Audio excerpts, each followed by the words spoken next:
Kung kayo po ay nabasa na ninyo yung Exodus, particularly sa Exodus chapter 17, makikita nyo doon yung digmaan ng Israel and the Amalekites. Alam nyo ba mga kapatid, kapag yung tayo ay nag-aaral ng, especially in the Old Testament, kapag hindi nyo nakita si Jesus Christ o hindi ninyo nakita yung gospel, you will entirely miss the message of God. At ganun po ang nangyayari sa kapanahunan ngayon.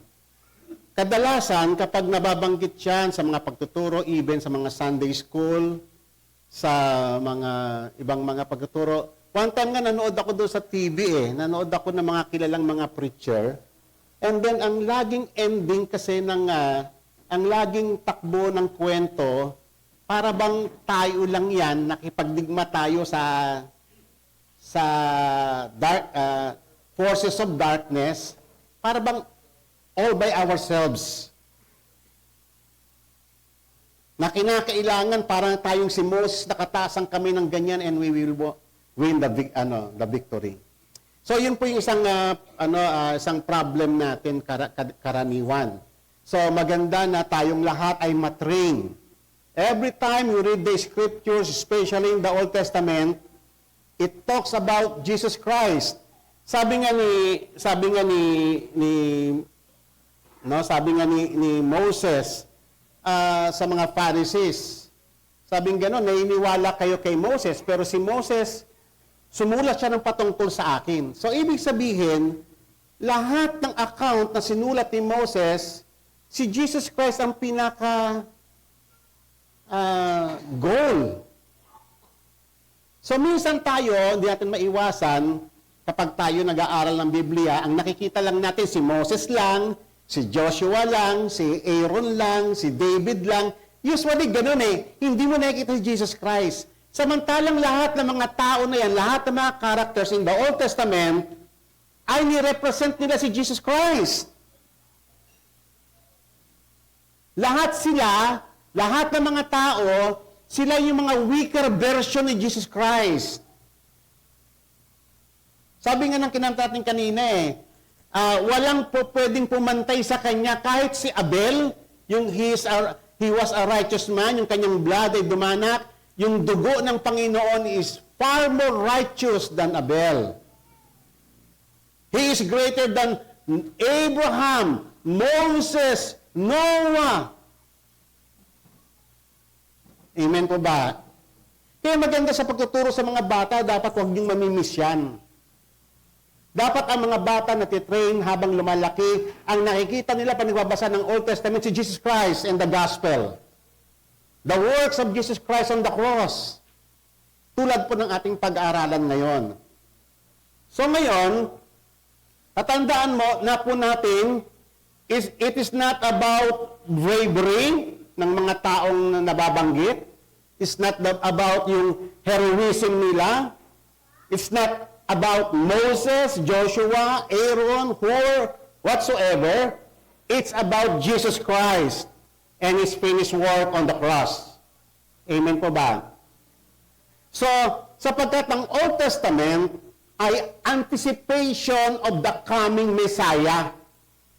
Naghihintay ang Old Testament nung pagdating yung talagang Savior of the world. Yan po ang Old Testament.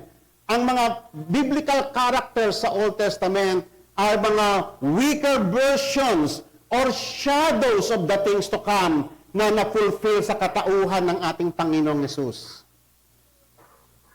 So, sa battle na ito with the Amalekites, ay makikita po natin dito yung na-portray dito yung sufferings ni Christ on the cross, yung kanyang priestly role, yung kanyang pagtitiwala sa Diyos, yung kanyang victory over the enemy. Tatandaan nyo mga kapatid, bagamat tayo ay may mga personal battles sa faith, may mga personal struggles tayo, pero hindi natin kaya ito by ourselves. Kinakailangan titingin tayo doon sa may victor. Sino yung victor? Si Christ. Siya yung nagtagumpay. He is the victor. Amen? Hindi yung nagtitiwala ka lang sa sarili mong lakas. Na para bang kaya ko to. Ako ay katulad ni Samson, o katulad ni David. Usually ganyan di ba? Minsan pag pinag-aaralan yung kwento ni David and Goliath, o di ba? O sino, tanongin mo kahit sa mga pastor. Sa seminar nga, nahuli ko yan eh. Tinanong ko sila eh. Sino si David? Tayo. Sino si Goliath? Yung mga problems natin. Okay, tamo laging ganun ang trend. Hindi nakikita si Jesus Christ. Not even His gospel. Kaya dapat maikorek yan, mga kapatid.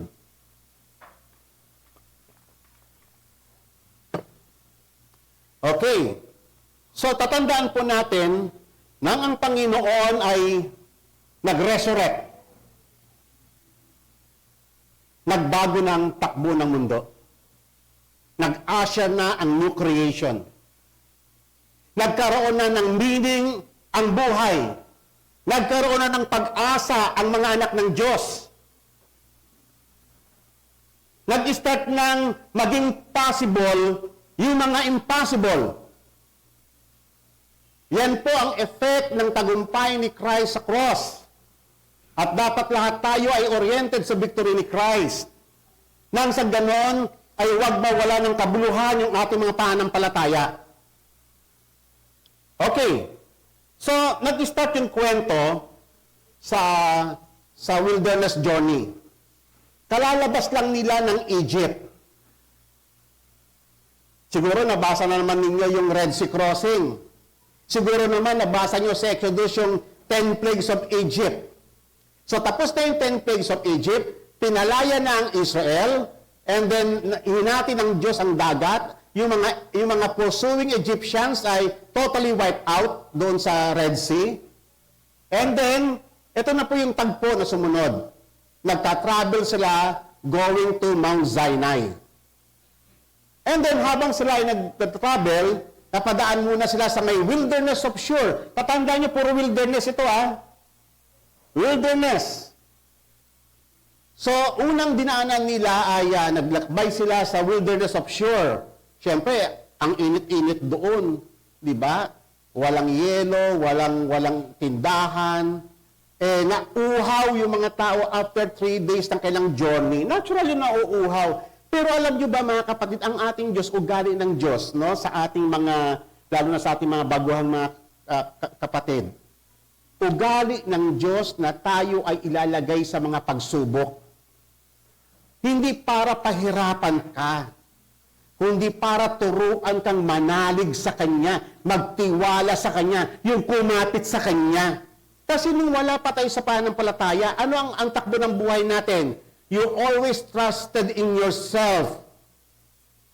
Lagi kang tumatawag doon sa mga lifeline, sa mga pwede mong tawagan, sila mayor, sila congressman, si judge, si ganito, si Bombay.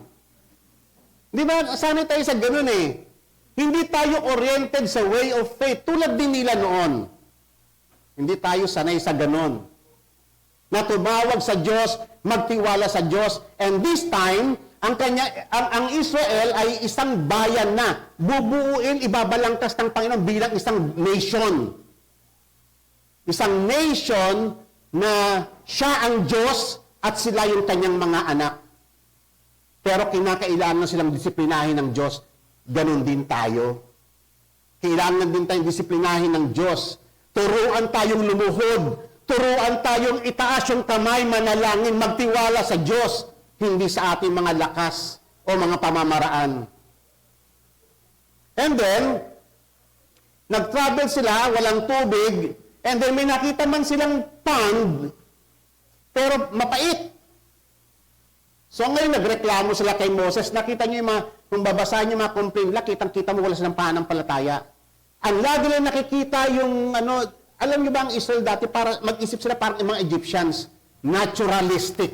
Alam niyo ba yung naturalistic? Nakatingin ka lang sa sitwasyon, sa mga natural na phenomenon. Hindi mo nakikita si God, the sovereign Lord, na may control ng lahat ng bagay.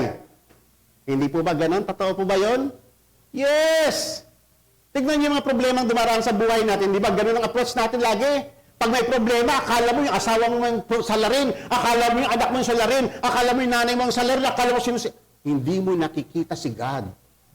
Ganyan tayo lagi mag-approach sa problema. Hindi po ba?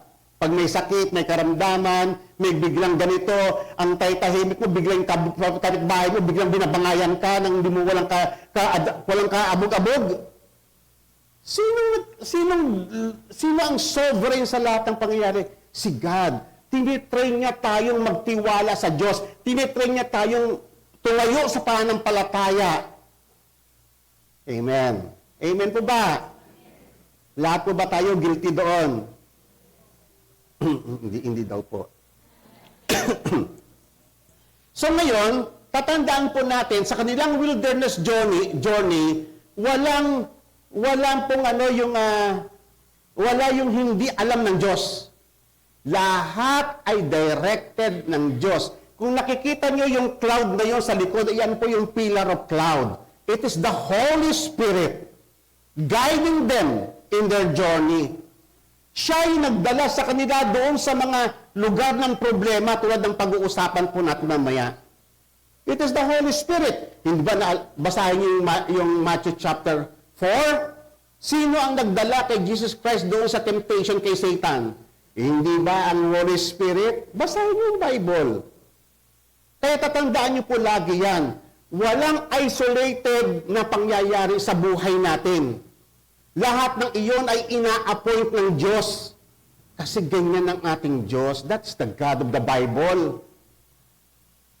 Ititrain niya tayong manalig. Okay. So matuto tayong, kaya nga pag may mga problema tayong kinakaharap, learn how to pray. Pag-aralan ninyong tignan ninyo yung pangyayari, mag-post kayo, sa halip na mag-away kayo, mag-post kayo, tumingin kayo sa Diyos, mag-reflect kayo. Ano kaya ang purpose ng Diyos dito? Bakit kaya ako nawalan ng trabaho? Minsan ang approach natin, napaka-naturalistic eh. Ang sinisisi lagi natin yung mga tao sa paligid natin, si ganito, hindi ako pinayagan, si ganito. But you didn't see God. Amen. So ngayon, ito pong tagpo na to na kinakailangan silang matrain ng Panginoon. So dinaan sila many times, no, uulitin ko, many times sa place of crisis para rin tayo. Amen? Walang isolated pag anak ka ng Diyos. Walang isolated na cases, situations. Lahat ng iyan ay ordained and appointed by God for our good. Kasi mahal ka ng Panginoon. Okay, so ngayon, nung sila po ay nauhaw sila, nagreklamo sila kay Moses, and then si Moses naman kasi may tubig na doon pero mapait, hindi mainom. Nagreklamo sila kay Moses. And then si Moses naman, nakaredy na yung solusyon eh. Nakaredy na yung solusyon. Si Moses may nakitang pirasong kahoy, itinapon doon sa may tubig. Yung tubig naging matamis. O nakita nyo, ang solution sa problema natin ay pananalig sa Diyos. Amen! So tapos tuwang-tuwa sila, kainom na sila. Uy, galing ng Panginoon. Paglipas ng panahon, pagkaalis nila doon sa wilderness of Shur, napadaan naman sila sa Elim. Doon sa Elim kasi merong parang oasis, ang daming tubig. May mga puno, so tuwang-tuwa sila. Ang galing talaga ng Panginoon, no? Binigyan kami ng rest. So, tuwang-tuwa sila. Kaso pagkatapos ng Elim, short na rest, eto na, another wilderness na naman, yung wilderness of sin. Napakalawak nun. At doon sa wilderness of sin, syempre, ang init na naman eh. Naubos na yung baon nilang tubig. Ang dami nila, milyon-milyon sila. And then, nagreklamo naman sila kay Moses. Walang tubig, Moses. Ilabas mo ba kami ito para patayin sa wilderness? Ganun mag-approach. Di ba? Ganyan tayo eh. Ano ba? Hindi ka pa magkatrabaho? Wala yung mga anak natin, kitirik ang mga mata. Paano kinabukasan ng mga anak natin? Hindi ba ganyan tayo? Lalo yung mga babae. Oh! Huli, di ba? Yan yung mga fruits natin eh. Susungita mo yung asawa mo lumabas. Ha? Di ba? O ngayon. So ngayon, ang ginawa ng Panginoon, siyempre si Moses, hihingi ng tulong sa Lord, walang mainom yung mga tao. O ituktok mo yung yung rod mo, ituktok mo sa may bato. Tubig lumabas mula sa bato. Grabe ang Panginoon eh. Minsan alam nyo ba, dahil sa pagiging naturalistic natin, hindi natin nakikita yung mga miracles ng Diyos sa buhay natin. Nakatawid ka magpahanggang ngayon, ang tataba ninyo, ang gagwapo ninyo, ang gaganda naman sinusuot ninyo. Kung hindi kayo sinamahan ng Diyos, hindi na kayo nakarating ngayon.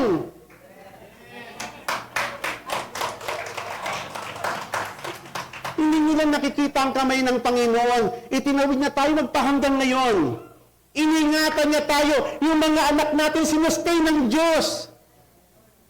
Yung mga anak ko nakatapos, lumulod kami sa iyan noon. Umiyak kami kasi walang pang tuition fee, walang pang bayad ng dormitory, nasa Baguio sila. Natapos din, salamat sa Panginoon yung mga tagpong iyon. Kasama natin ang Diyos. Sabihin nga po ninyo, lakasan pa. Wow, purihin ang Panginoon. Pag anak ka ng Diyos, kasama mo ang Diyos. Kasama mo siya. So ngayon, tuwag-tuwa sila, nakainom sila sa Refidim. Ngayon, umalis na sila doon sa may Refidim, yung mga, actually sa Refidim pa rin yung digmaan, hindi kalayuan, so nag-travel na sila. So may nagtagpuan silang isang lugar na magandang pagpahingaan. Sa may part ng Refidim din, kung saan yung medyo kalayuan lang doon sa may bato na ininuman nila. Ngayon, ang pangalan, ang ibig sabihin ng Refidim is a place of rest. Pero yung resting places sana na ang ganda-ganda ng pangalan, pero baliktad ang nangyari. Talagang diyan sila no? Kasi ang Refidim ay napakagandang lugar, it is a temporary oasis. Ibig sabihin, pag sinabing oasis, merong tubig, merong mga palm trees, ganyan, no? And then, pero yun po ay, bagamat napakaganda ng lugar, pero very strategic sa mga nag-ambush. Sa lugar na yan, sa region na yan, merong isang tribe na notorious para silang mga pirata. Ang tawag sa kanila ay mga Amalekites. Itong mga Amalekites na to talagang sila yung may control sa region na yan. At nagmamasid sa kanila, inaabangan sila. So alam niyo ba ang mga Amalekites, kung sa tutuusin lang, kamag-anak din naman nila yan eh. Kasi naalala niyo si Abraham, anak ni Abraham si Isaac. Si Isaac ay nagkaroon ng 2 anak, si Jacob at saka si Esau. So ngayon, si Jacob ay nagkaroon siya ng 12 anak na naging 12 tribes of Israel. Si Esau din naman nagkaroon ng anak na si Eliphaz, tapos si Amalek. So ito ay naging isang tribe, isang malaking tribe, ethnic group. So ito para sila mga bandit. Lagi silang nag-aabang sa mga caravans, attacking yung mga caravans na dumadaan, nagnanakaw sila, yung mga weak ay talagang ini-eliminate nila. So ngayon, kilala sila sa brutality, ang mga Amalekites. So para sila mga tulisan, tawag natin dyan, no? Nag-aabang sila sa mga cliff of the rocks. So ngayon, ito yung magandang opportunity. Nakita nila yung Israel, nagpahinga doon, dumaan doon. Minamatyaga nila malayo pa. Alam nila yung nangyari sa Egypt. Ang sabi ng Bible, yung nangyari sa Egypt ay known sa buong region. Takot ka sila King Og. Yung King of Bashan, takot yung mga sila King Sihon, ng King of Amorites, takot sila kasi alam nila yung kwento ng ginawa ng Diyos sa Egypt.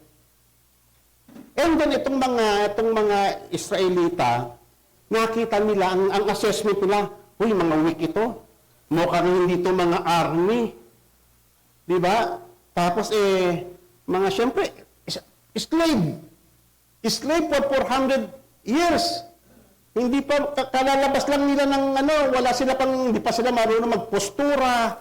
Kalalaya pa lang nila, hindi pa nila alam hindi pa sila alam yung rebound noon. Hindi pa nila alam yung magtanong sleep. Wala pa silang alam sa mga ganyan noon. Wala pa nga silang mga lotion noon eh. Di ba? So ngayon, nakita nila mga Israel na para bang napaka-weak. So pagkakataon, ang sabi ng Bible, the Amalek came and fought against Israel at Rephidim. Pero hindi lang ganyan. Ang ginawa ng Israel, inatake lang Israel patalikod. Inuna nila, sabi nga nun, remember what Amalek did to you along the way. When you came out from Egypt, how he met you along the way and attacked among you all the strugglers, yung mga mahihina, yung mga nanglulupaypay sa biyahe, yung mga may sakit, yung mga elderly, yung inuna nila, traidor. Amen po ba? So this is not a battle. Ito po ay extermination. Gusto nilang i-eliminate itong bayang Israel. Alam naman yung kamag-anak nila na malayo eh. So nakita nyo na yung prophecy kay Jacob at kay Esau, totoo yung mga sinabi ng Panginoon eh, na talagang itong dalawang lahing ito talagang magkakaroon ito ng mga digmaan. So ngayon, siyempre, nagpanik yung mga, lalo na yung mga nasa likod, yung mga mahihina, nagpanik sila. Kasi sila yung mga unang-unang dinaluhong nitong mga Amalekites. Tatandaan ninyo mga kapatid, ang Amalekites, kasi ito meron itong eternal hatred sa people of God. Kaya nga si God nag-declare siya ng eternal war dyan sa lahing iyan. All throughout ng history ng Israel, kalaban nila, yan yung kailang formidable enemy. Yang lahing iyan. Makikita niya sa may Book of Judges, kaila David, at marami pang iba. So ngayon, ang Amalekite ay nire-represent nila si Satan. Si Satan, wala na siyang ibang inisip kundi destruction ng people of God. Yung mawasak ang purpose ng Panginoon, yung wag matuloy yung plano ng Diyos sa ating mga buhay. So ganyan po yan, Tatandaan niyo po, pangalawa, bukod na ang ito pong enemy na to ay si Satan, wala po tayo, hindi po natin po siya kaya personally.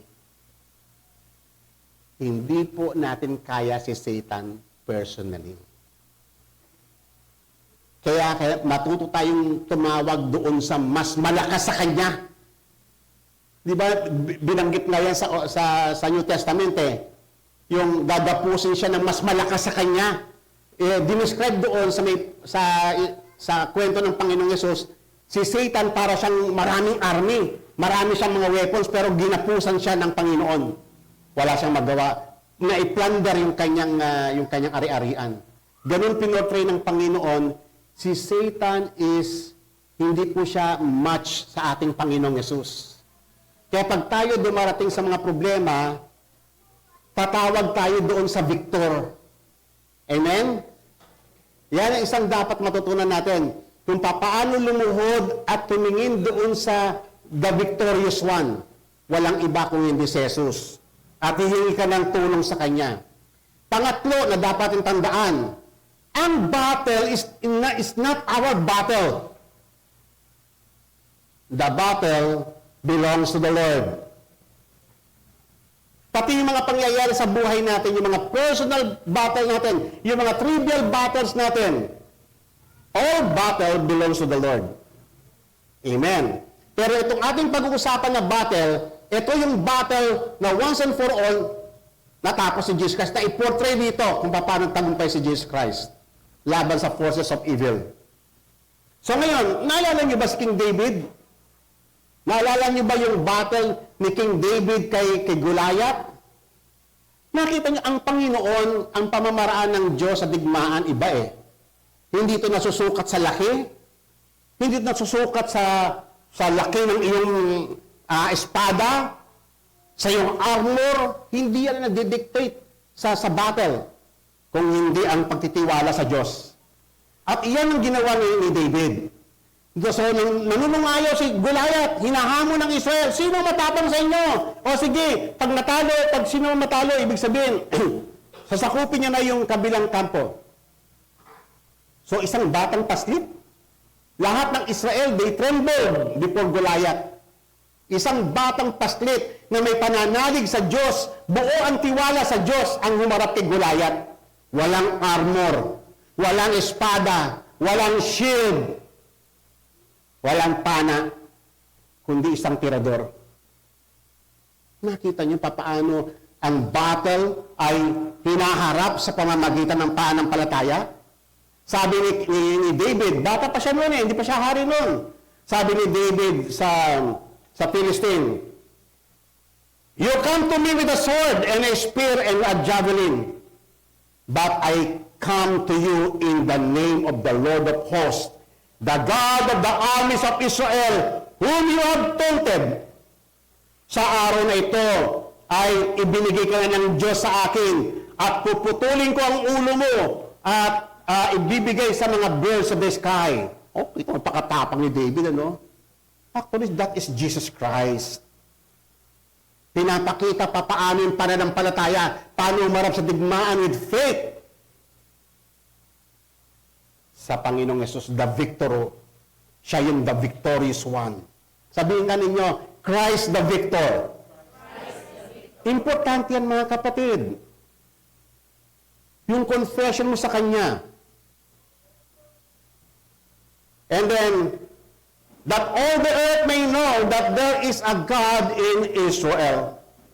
And that all this assembly may know sa people of God, the Lord does not deliver by sword or by spear, for the battle is the Lord's, and He will give you into my hands. Amen po ba? Hindi kasi David. Yung problema mo, hindi rin si Goliath. Si David ay si Jesus Christ. All we have to do when we are facing our battles, you have to trust in the victorious one, kay Christ. Amen. Sa Kanya ka mananalig. Alam niyo ba sa Book of Job, dinescribe si Satan as yung Leviathan? Alam niyo ba kung kaano nakakatakot yung Leviathan? Para siyang dragon na ang skills niya, ang kakapal. Yung javelin mo para lamang toothpick na inihagis mo sa kanya. Yung espada mo hindi tatalab sa kanya. Sabi nga sa Book of Job, subukin mong tantiin. Hindi mo na ito uulitin sa buong buhay mo. Ganyan si Satan. Hindi tayo match sa kanya. Pero merong powerful than him. And that is Jesus Christ. Amen? Sino si Jesus Christ? The King of Glory. Amen. Ngayon, punta na po tayo sa may kwento.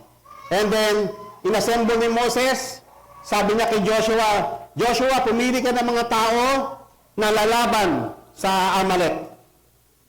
Bukas, pag-start ng battle, aakyat ako sa bundok, sa top of the hill, with the staff of God in my hand. Gaya mo ka-importante yung staff na yon?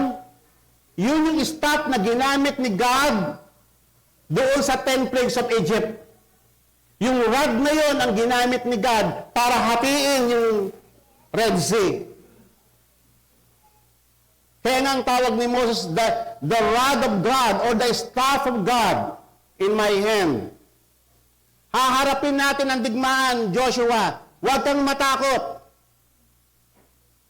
Basta makipaglaban ka dyan. At ako sa bundok with the rod of God. So Joshua, sumunod si Joshua at nakipaglaban sila sa Amalek. At si Aaron naman, tsaka si Hur ay sumama kay Moses sa bundok bilang kanyang mga alalay. Okay? So, isipin nyo si Joshua. si Joshua ay nire-represent niya si Jesus Christ. Kaya ito pong battle na ito, hindi po ito ordinary battle. It represents, lahat sila dyan ay nire-represent si Jesus Christ. Alam niyo ba kung ano na nag-represent sa atin? Yung bayang Israel na ex-slave. Iyan tayo. Mga nagtetremble sa harapan ng mga Amalekites. Untrained to fight the battle. Unmatched sa mga Amalekites. Iyan tayo. Pero nakita nyo, nagtagumpay yung battle na yan. Diba? Kasi ang tagumpay niyan ay ang Panginoon. So, si Joshua, ang ibig sabihin ng Joshua is Yehoshua, na ang ibig sabihin, Yahweh is salvation. Ni-represent ni Joshua si Jesus Christ. He was a type of Christ. Okay? Sino si Jesus Christ? The victor. Sino si Jesus Christ? The mighty warrior. Sabi nga sa Psalms 24, lift up your heads, O gates, and be lifted up, O ancient doors, that the King of glory may come in. At tinanong, who is the King of glory? Tinanong doon sa may Psalms 24 eh. The Lord is strong and mighty. The Lord mighty in battle.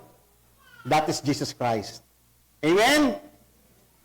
Siya lang ang makapangyarihan, the great warrior than Joshua. Ngayon, pag-usapan natin yung rod of Moses. Ngayon, alam niyo po mga kapatid, ito yung rod na ito, minsan, nung member pa tayo noon ng IMA, nagkaroon ng seminar noon sa Atchowan, sa May Ramon, sumama ako. So, mga speaker ay puro mga Korean. Tapos, isa sa mga topic nila is the rod of God. So, yung the rod of Moses. So, the way they explain it, lumalabas na parang tayo yun. Tayo yung instrument ng Panginoon. Na kailangan manalig tayo sa Panginoon. So, laging ganun yung trend ng pag nag-explain sila eh. Nawawala si Jesus Christ. Samantalang yung rod po na yan po yung instrument na ginamit ng Diyos through Moses, through Aaron, to perform signs and wonders and miracles in Egypt. Yan yung rod na ginamit ng Panginoon na tinuktok yung stone, yung rock, yung big boulder of rock, and then lumabas yung tubig, at ang rock daw na yan, it represents Christ, sabi sa 1 Corinthians chapter 10. Okay?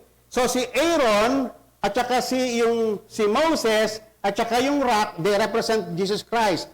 But the instrument, yung rod, it represents the gospel of Jesus Christ. The channel for God's blessing. Either ang gospel ay either na ang bunga niya sa mga tao ay judgment sa mga unbeliever, but sa mga believer, it is a blessing. Okay? Tatandaan po natin mga kapatid, ang the rod, isipin nyo nung minsan challenge yung authority ni Aaron. Sasabi ni Moses, sige, lahat kayong mga tribes, bawat isa sa 12 tribes, yung mga heads, ilagay nyo yung tungkod nyo dyan sa ibabaw ng lamesa. 12 tribes. Tapos yung isa doon kay Aaron, nilagay doon. Kinabukasan pagbalik nila, yung rod ni Aaron, patay na yun eh. Tahoy na lang yun, tuyong-tuyo na yun eh, dried na yun eh. How come na tinubuan ng blossom, tinubuan ng bunga ng almond? Paano nangyari yun? Amen? And that rod, it represents the authority of Jesus Christ and His gospel. Amen?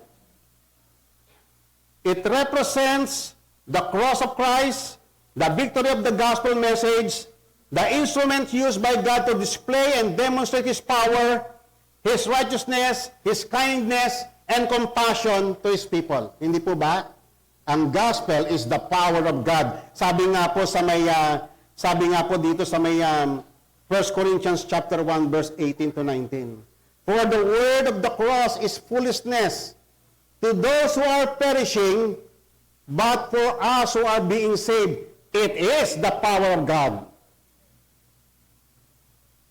The word of the cross, the gospel, is the power of God to save people, to save those who believe, and to judge those who disbelieve. For I am not ashamed of the gospel, for it is the power of God for salvation to everyone who believes, to the Jew first and also to the Greek. For in it the righteousness of God is revealed from faith to faith, and it is written, but the righteous man shall live by faith. Tatandaan po natin through the cross of Christ na i-demonstrate ng Panginoon ang kanyang kapangyarihan, ang kanyang pag-ibig, at yung kanyang judgment.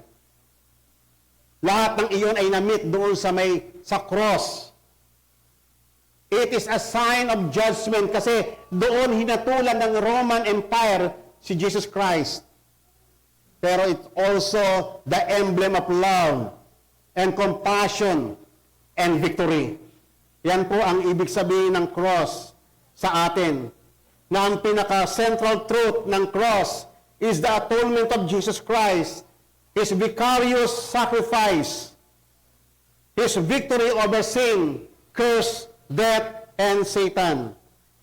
Diyan nag-start ang new creation. Diyan nag-start na maging possible even the impossible. Hindi po ba? Nung si Christ ay nag-resurrect from the grave, the world will never be the same again. Now,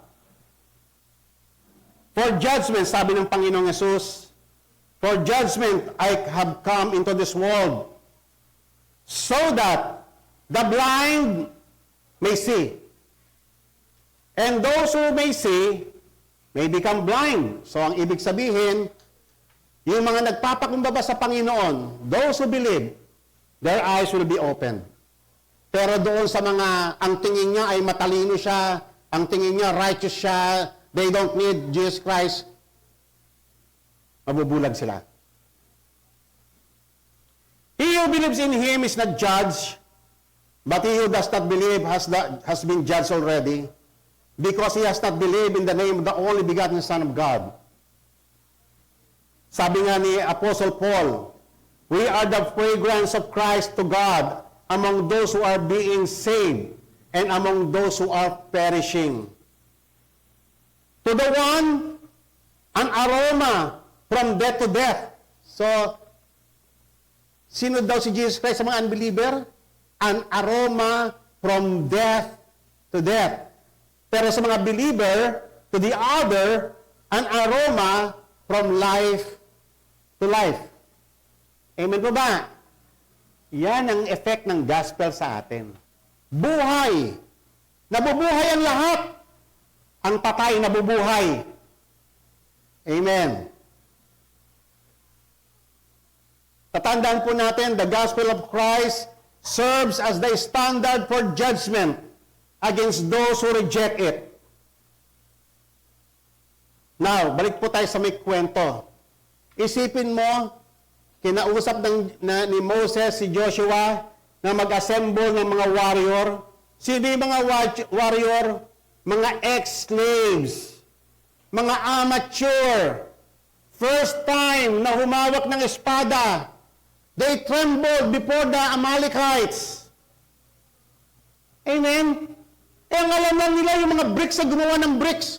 Utusan. Ngayon lang alam nila, latiguhin sila. And this time, may nakuha sila mga sword galing sa mga Egyptians.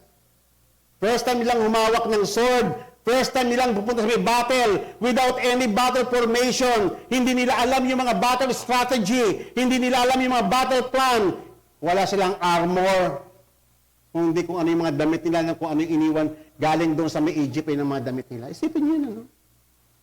Mukhang hindi mga army, warrior eh.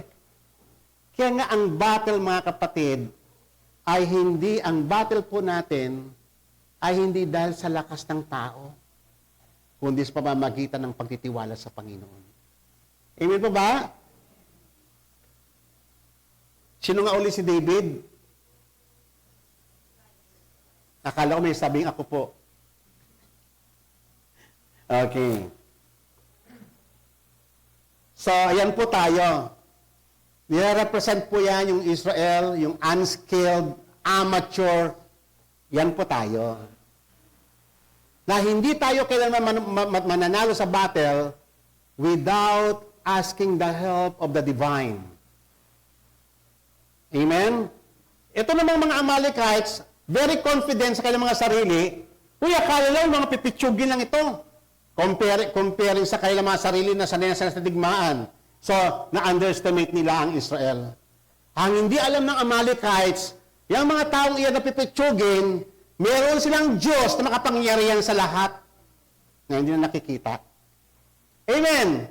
Hindi ba ganyan ang tingin ng mundo sa atin? Para tayong mga pipitsugin. Karamihan hindi nakapag-aral. Ang ilan mga mahihirap.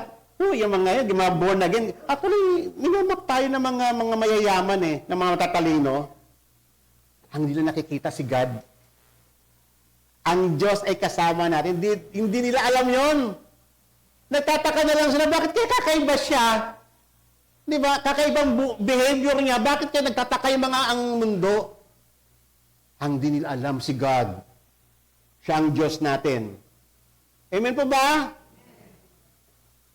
Now, si Moses, si Aaron, si Hur, silang tatlo lang ang nasa may top of the hill. And then, alam niyo ba kung sino itong mga taong ito? They all represent Jesus Christ. Sino si Moses? Sino represent niya? Jesus Christ is greater than Moses. Siya yung nagpalaya ng totoong freedom sa sa lahat ng tao from the power of Satan. Sino si Aaron? Siya yung future na high priest. Hindi lang pa kasi, hindi pa nasa census nun Hindi pa na-organize niya ang bayan niya kasi doon pa mangyayari yon nung dumating na sila sa may Sinai. Pero habang wala pa dito, hindi nga alam ni Aaron na siya yung magiging high priest. Siya pala yung pinili ng Panginoon. Sino yung high priest? Si Jesus Christ is the great high priest. Kita nyo lahat nire-represent Jesus Christ. Si Joshua, yung Rod, si Moses, si Aaron. Sino naman si Hur? Si Hur, mga kapatid, siya po yung, kung kilala nyo si Bezalel. Sino nakakilala kay Bezalel? Siya po yung skilled craftsman na gumawa ng lahat ng mga furniture sa tabernacle. He came from the tribe of Judah. Hindi lamang po siya yung gumawa, hindi lamang sa kanyang lahi yung gumawa ng mga articles of gold and bronze and silver na ginamit sa may tabernacle. Napaka-delicate ng trabaho iyon. Makikita mo doon yung faith nila sa Panginoon habang ginagawa nila yun. They follow strictly in obedience doon sa commandment ng Panginoon. Kung paano gagawin every detail, they followed it. I-represent niya si Hur. And at the same time, siya po yung sa kanya lumitaw ang mga tribe ng Judah sapagkat kabilang siya sa Judah. Ano ang tribe ng Judah? Bakit kakaiba sa ibang mga tribes? Kasi sa kanya lumitaw yung hari. So nakita nyo yung representation, the high priest, the royal line, the king, and Moses, they all represented Jesus Christ. Kaya in totality, ang battle na to, lahat ng ito, pagsama-samahin mo man silang lahat, pagsama-samahin mo, si Joshua lang kulang, si Moses kulang, si Aaron kulang, si Hur kulang, yung Rod na kulang, lahat pagsama-samahin. And that is Jesus Christ, higit pa. Nakikita nyo na si Jesus Christ? Sila lang ay shadows of things to come.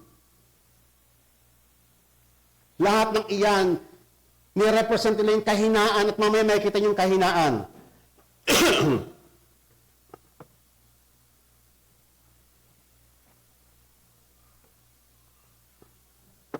Yan na po.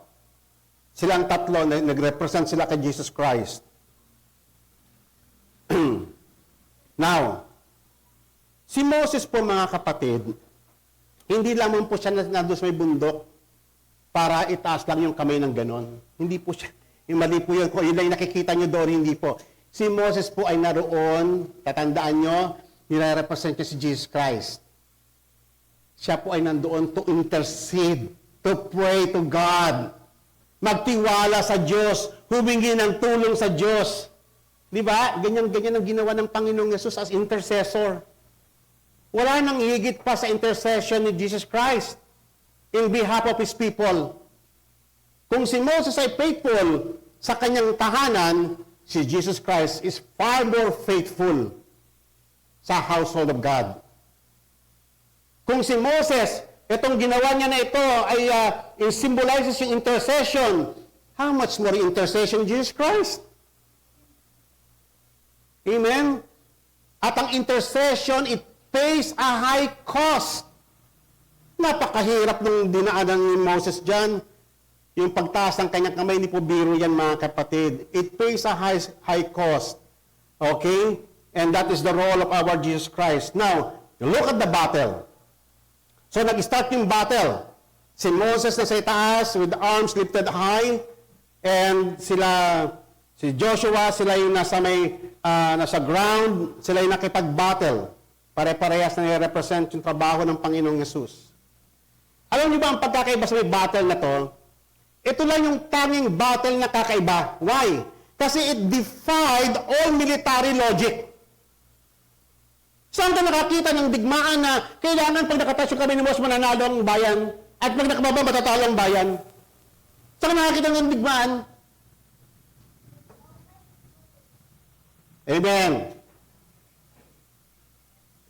Ang digmaan ay hindi dinidefine ng mighty, formidable warrior. Yung dami ng mga missiles, hindi yun ang didictate. Hindi yung laki ng bansa o yung yaman ng bansa. Ang nagdidictate ng victory, yung pagkitiwala. Amen? Amen po ba? So it defines every battle strategy known to all men. So ngayon, habang nakataas ang kamay ni Moses, yung bayan naman ng Israel, habang napaglaban, para bang lumalakas sila, nagkakaroon ng iba yung lakas, hindi nila maintindihan. Diba? Pero pag naibaba naman yung kamay niya, ramdam din nila, parang nangihina din sila. So nakita niyo kung gaano, alam niyo ba mga kapatid, yung katotohanan ito, kung wala ang Panginoong Yesus, kung wala ang kanyang tagumpay, lahat tayo, bagsak na tayo. Kasi lahat tayo weak. Nakita niyo kung bakit pa tayo nagpapatuloy? Bakit ang church nagpapatuloy? It is because of the intercession of Jesus Christ. Kung bakit pa nagpapatuloy yung ating saling lahi? Bakit pa pinagpapala ng Diyos ang ating mga generation? Bakit meron tayong inaasahan sa Panginoon? Bakit tayo merong hope in the future? Bakit tayo sinusustain ng Panginoon sa lahat ng ating gawain? Yung pastoral na ginagawa natin. Ang children ministry, matagang panahon na yan na ginagawa natin. Sino nagsusustain sa atin? Kung ang pagtitiwala lang sa lakas natin, wala na tayo, bagsak na tayo kasi para tayo si Moses, nangihina yung mga kamay. Hindi makatagal. Sumasakit na mga kamay, babagsak. Nangihina ang tao because we are weak. Isipin niyo yung victory na yan ni Christ. We still remain because of Him, not because of us. Hindi dahil sa ikaw ay masingpit. Hindi dahil sa ikaw ay ganito. It's because of Him who uphold us in His loving arms. Amen? Kaya nga may aasahan tayo. Meron tayong victory sa Panginoon. The battle was not being decided by military tactics or terrain or numbers. It was being decided by their faith in God and their trust in the sovereign power. Amen. Tandaan po ninyo yan. Now, so, it came about when Moses held his hand up that Israel prevailed. And when he let his hand down, Amalek prevailed. But Moses' hands were heavy. Then they took a stone and put it under him, and he sat on it, and Aaron and Hur supported his hand, one on the one side and one on the other. Thus the hands were heavy until sunset. Ang haba ng digmaan, kapatid. Okay nga, magkaroon nga tayo ng challenge dito. Tataas ang kamay, patagalan. Di ba tuwing Pasko meron tayong challenge? Merry Christmas! O ngayon naman, ayan, tatagalan ng ganyan. Sino may pinakamahabang oras? I-record nyo, may pinakamatagal na pagtaas ng ganyan. Tatandaan nyo po, si Moses, tao lang din. May weakness. Siyempre, habang nakaganyan yung mga kamay niya, nananakit ito. Amen po ba? Subukan nyo na ba mangawit? Minsan nga may activity noon, yung Yes Camp noon naalala ko doon pa sa may lumang building natin noon. Meron yung naka-arms forward sa gano'n. Ngayot na ngayot yung mga nung matapos panay ganun mga mukha nila, di may pinta O, di ba? Yung pa kayo nakataas ng ganyan. So, tatandaan po natin, no, ang Panginoon, isipin mo si Moses, 80 years old, nasa tuktok ng bundok, ang init-init, ang haba ng battle, kung mabigat na yung kamay niya, hamos mo yung rod niya. May hawak ka pang rod. Isipin mo yung weight man, yung bigat nun, na lalong humirap nung may rod. Nakatayo, nakaganon siya ng hindi lamang isang oras. Ilang oras yun? Ilang oras? Nag-start yung battle ng umaga, natapos ng sunset. Maghapon. Si Jesus Christ yung na-crucify. Anong oras siya nag-start? 9:00 nung ipinako na siya. Umaga pa lang, madaling araw na siya, nagsasuffer na siya, binubuhat niya yung cross hanggang sa may Golgotha. Pagdating doon, ipinako siya ng 9:00. Natapos sunset. Parehas yung battle. Parehas yung symbol. Amen. Kung si Moses ay nakipagdigma lamang sa mga physical Amalekites, sino kaya yung kadigma ni Jesus Christ sa may Garden of Gethsemane? Digmaan nyo, pinakabatinding digmaan sa balat sa kasaysayan ng mundo. Yung nangyari doon sa Gethsemane. To the point na yung kanyang pawis naging dugo. Ay, isipin niyo po yung grabe naman yun. Nag-rupture yung kanyang mga veins dito, naging dugo yung pawis niya. Sino nakagawa ng gano'n sa atin? Wala. Ibig sabihin, napakatindi. Ang alam lang kasi natin, mga kapatid, doon sa may prayer in Jesus Christ, ang alam lang natin yung, let your will be done. Lord, yung pinag-pray niya, natanggalin mo nawa itong sorrow na ito. Kasi 3 times niya pinag-pray yun Yun yung alam natin. But we do not understand the real battle na nag-transcribe ng mga panahong iyon. It is the battle between darkness of forces of evil and heaven. It is the true battle para lamang lumaya ang kanyang bayan, para lamang makamit yung tagumpay. Nakipag-battle si Christ. Walang espada, walang shield, walang arrow, walang spear. Buti pa nga si Moses, may kasama siya si Aaron at si Hur na nag-uhold ng kanyang tabay. Yung mga disciple niya nasaan? Natutulog. 3 beses na ginising ng Panginoong Yesus. Buti na bumahang naman kayo. Pag-pray naman kayo, huwag kayo mag-fall into temptation. Sabi niya, nung bandang huli na yung 3 beses na napagising ni Jesus Christ, sila Peter, wala na. Sa sobrang antok, sobrang pagod. Nakita niyo yung weakness ng tao? Amen? The intercession of Christ in the Garden of Gethsemane marks a pivotal, agonizing moment where Jesus, not only acting as the mediator between humanity and God, willingly accepted the burden of human sin and suffering, but also fighting an invisible battle unknown to human comprehension. with the forces of darkness. Amen? Totoo po ba yun? Nung time na yan ay moment of battle, parang sila Joshua nakapagdigmaan doon sa may field, sa may ground, siya rin ay nakapagdigma. Alone. Trusted in God. Alone.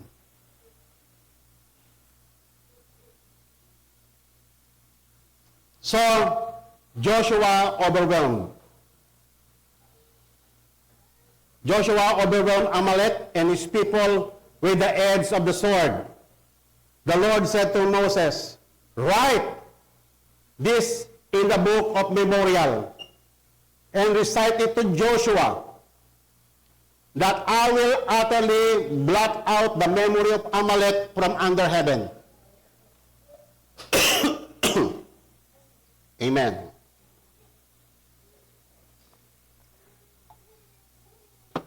I will blot out the memory of Amalek under heaven.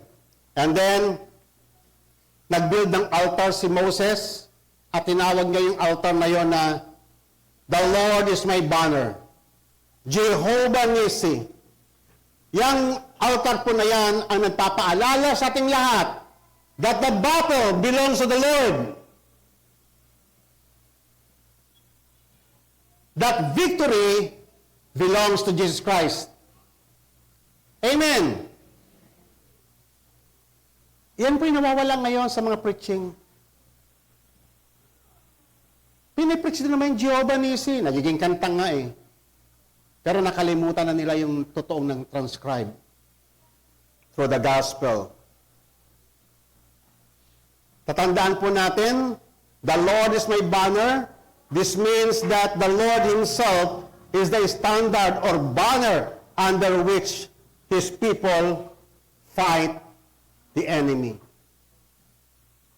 Kaya nga sabi nga ng kinanta natin kanina, we are fighting a battle Jesus already won. Amen? Tapos na yung, actually, ang battle tapos na. The battle with the Amalekites has already been won. Long time ago. Bagamat ito ay perennial war ng battle mula doon kila Adan hanggang doon sa cross. At doon nagtapos ang digmaan sa cross. Perennial siya in a sense na ang haba eh. Kasi mula doon sa may Garden of Eden sa Genesis hanggang doon sa may cross yung battle ni Satan at ni Jesus Christ. Talo na po si Satan. For your information, mga kapatid, nagtagumpay na po si Jesus once and for all. Alam niyo ba ang sabi ng Scripture? The last enemy na kanyang babalikan sa kanyang muling pagbabalik. Sino? The last enemy na kanyang gagapiin, sino po yon? Death! Si Satan tapos na. Natalo na si Satan nung kanyang first coming. Ngayon, ang gagapiin na lang ay yung kamatayan. Naumpisahan niya ng gapiin yung kamatayan sapagkat tayo ay nabigyan ng buhay sa kanyang pagbabalik. Etong ating katawan ngayon ay bibigyan ng panibagong katawan. At ma-receive na natin yung fullness of life in Christ in His second coming. Death is swallowed up in victory, sabi ng 1 Corinthians. Oh, death, where is your sting? Oh, death. Di ba? It's swallowed up in victory through Christ. Yan po ang ebanghelyo. Yan po yung ating pananampalataya bilang isang Kristiyano. We put our trust in the victor.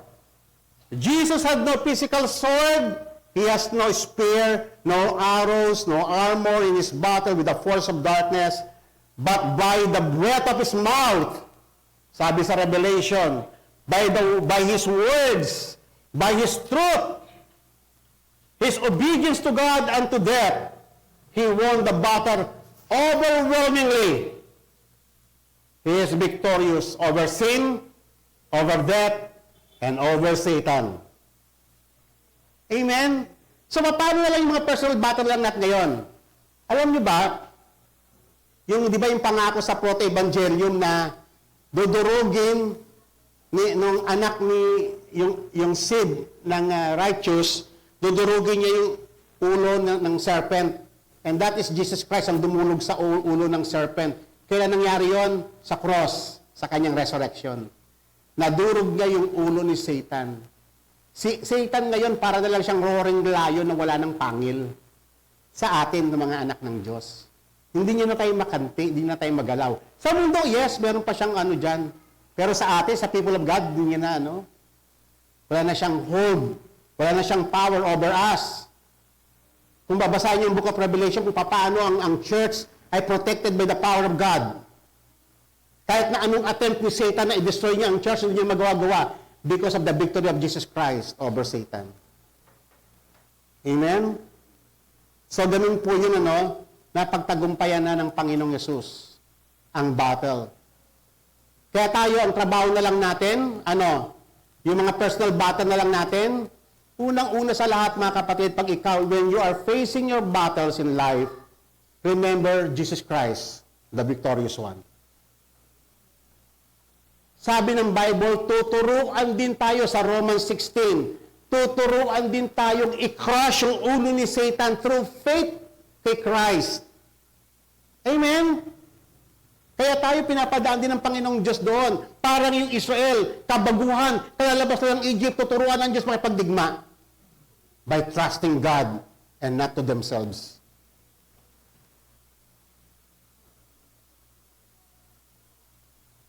So sabi niya doon sa physical na Amalek, the Lord has sworn ng war from generation to generation. And it ends up, mga kapatid, wala na pong Amalekites ngayon. Tapos na ang mga Amalekites. Ito po ay pangako sa physical remnants ng Amalekites, totally annihilated. And then,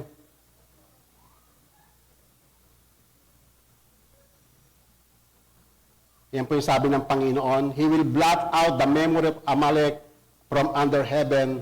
You must not forget. Kaya nga, ito po ay perennial battle ng panahon sa Old Testament with the Amalekites.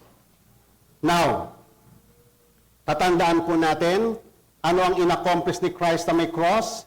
Ang sabi po doon sa may ang sabi po dito sa may Colossians chapter 2, when you were dead in your transgressions, He made you alive together with Him, having forgiven us all our transgressions, having canceled out the certificate of death, consisting of decrees against us, which was hostile to us, and He has taken it out of the way, having nailed it on the cross. Christ had won. Amen? Naigawad ng Panginoon ang blessing sa atin. We have been blessed through Christ. Dumaloy mula kay Jesus papunta sa kanyang mga anak, sa mga nanalig sa Kanya, ang buhay, ang kapatawaran, at ang kalayaan, at ang kapayapaan ng Diyos. Amen? We are now experiencing the victory of Christ. At tayo dapat matuto tayong lumakad sa buhay na ito with faith in Christ na siya yung ating victory. Tutulungan niya tayo sa lahat ng ating mga undertakings. Amen? So purihin ang Panginoon sa umagang ito, and I pray nakatulong ito ng malaki sa paglago natin sa pananampalataya. Tayo pong lahat ay tumayo at tayo po'y manalangin.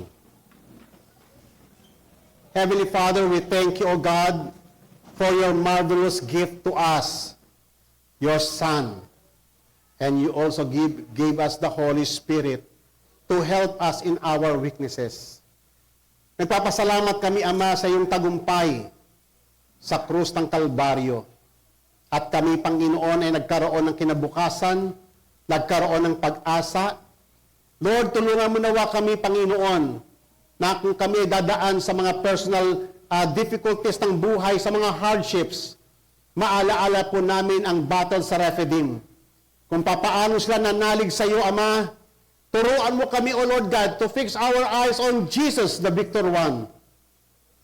Teach us, O Lord, to fix our eyes on Him alone. upang kami ay ma-regain namin ang strength, upang makita namin ang katotohanan, upang kami ay maging victorious din tulad, O Lord, ng battle sa Rephidim. Bless your people, O Lord God, through this word, nawa paglayin namin lahat ang tagumpay ng krus ng Kalbaryo. Salamat, Ama, sa iyong mga biyaya, sa iyong divine providence. In Jesus' name we pray. Amen. God bless you all.